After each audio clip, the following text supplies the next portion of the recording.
எல்லாருக்கும் வணக்கம். First of all என்னோட டைரக்டர் கௌதம் சார் ஆல்ரெடி சொன்ன மாதிரி கௌதம் சார் ஸ்டார்ட்ல இருந்தே என்ன ஒரு பெரிய ஹீரோ மாதிரி தான் ட்ரீட் பண்ணுவார். அது ஏன்னு எனக்கு தெரியல. ஃபர்ஸ்ட் டே ஷூட்டில் இருக்கும்போது அவரே என்னை தேடி வந்து சீன்ஸ் கொடுத்து தர்ஷன் இதுதான் நாங்கள் இன்னைக்கு எடுக்க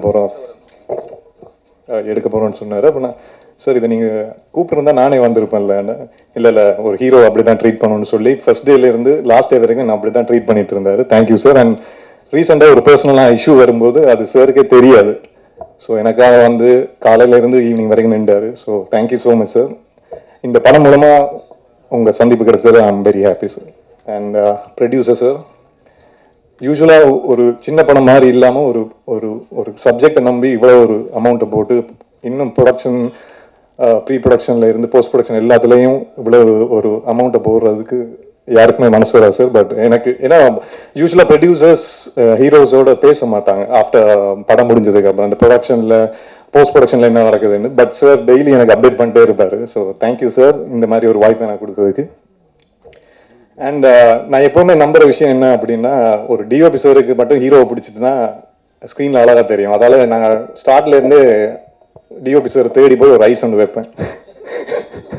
ஸோ அந்த விதத்தில் மெய்யேந்திரன் சார் தேங்க்யூ சார். ஏன்னா இந்த படம் ஸ்டார்ட் பண்ணும்போது கண்ணில் ஒரு கட்டி வந்துருச்சு. ஸோ அதால் தர்ஷன் இப்போதைக்கு கொஞ்சம் ரொம்ப க்ளோஸாக போகணும் அப்படின்னு சொல்லிட்டு ஒரு 13 டேஸுக்கு அப்புறம் அந்த கட்டி போயிடுச்சு.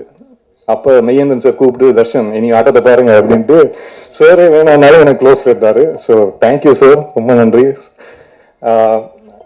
ரொம்ப முக்கியமான ஆள் யாரு அப்படின்னா ரேணு சார் தான். ஏன்னா எந்த ஒரு ஷாட் எடுத்தாலும் டைரக்டர் சார் டிஓபி சார் எல்லாம் டிஸ்கஷனில் இருப்பாங்க. அப்புறம் கடைசியாக நாமெல்லாம் பேசினா ஓகே ரேணுகிட்ட ஒரு ஐடியா கேட்டுப்போம் அப்படின்னு தான் ஒரு விஷயம் நடந்துகிட்டே இருக்கும். நான் அப்போ யார் ரேணு சார் அப்படின்னு, ஏன்னா ரேணு சார்ட்ட இருந்து எவ்வளோ ஒரு நல்ல சீன் எடுத்தாலும் ஓகே நல்லா இருக்கு இவ்வளோதான் வரும். பட் பர்சனலாக அவர் ரீசெண்டாக ஒரு 2 டேரக்டர்ஸ் வந்து ஸ்டோரி சொன்னாங்க. அப்போ ஸ்டோரி சொல்லி முடிஞ்சதுக்கப்புறம் நான் யார் சார் என்ன ரெஃபர் பண்ணது அப்படின்னு அவங்க சொன்ன விஷயம், ரேணு சார்ட்டு இந்த ஸ்டோரி சொன்னேன். ரேணு சார் தான் தர்ஷன்றது சொல்லுங்க, தர்ஷன் இது கரெக்டாக இருப்பாங்க. ஆனால் இது வரைக்கும் அவர் ஃபோன் பண்ணி இந்த விஷயம் நடந்ததாகவே எனக்கு சொன்னதில்லை. So thank you sir.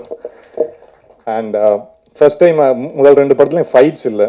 ஸோ இதில் 3 ஃபைட் இருக்குது எப்படி அப்படின்னு யோசிச்சுட்டு இருக்கும்போது தான் சந்தோஷ் சார் வந்தார். அண்ட் உங்கள் எல்லாருக்கும் தெரியும் அவர் பெரிய பெரிய படங்களில் ஒர்க் பண்ணிருக்காரு.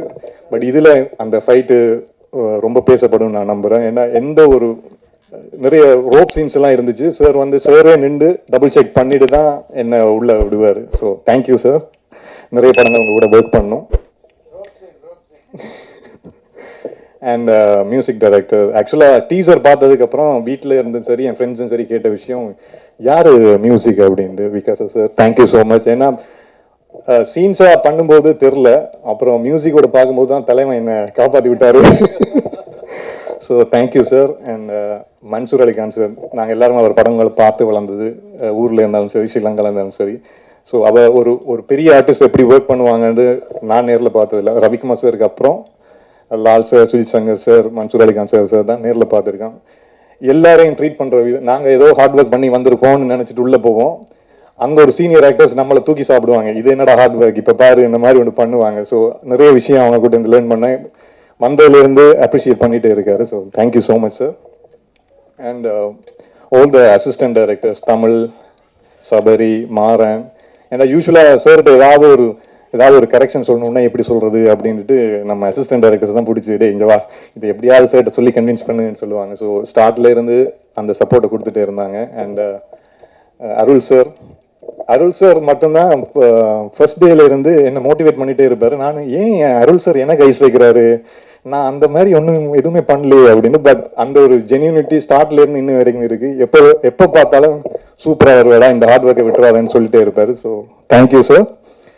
அண்ட் மை ஃப்ரெண்ட்ஸ் சில விஷயங்கள் நடக்கும்போது தான் நமக்கு தெரியும் யார் உண்மையான ஃப்ரெண்ட்ஸு யார் இல்லைன்னு. ஸோ நான் சென்னை வந்ததுலேருந்து எனக்கு ஒரு கார்டியன் ஏஞ்சலாக இருந்த செந்திலன் அவங்க ஃபேமிலி, அப்புறம் நரேஷ், என் தம்பி லோகேஷ், இன்பா, முரளி அண்ட் பிரவீன், முக்கியமாக ஹர்ஷிகா. ஸோ இவங்க எல்லாரும் என் கூட இருக்கிறதெல்லாம் இந்த ஒரு லெவலுக்கு வந்திருக்கேன். ஸோ அவங்களுக்கு இந்த டைமில் நன்றியை சொல்லிக்கிறேன்.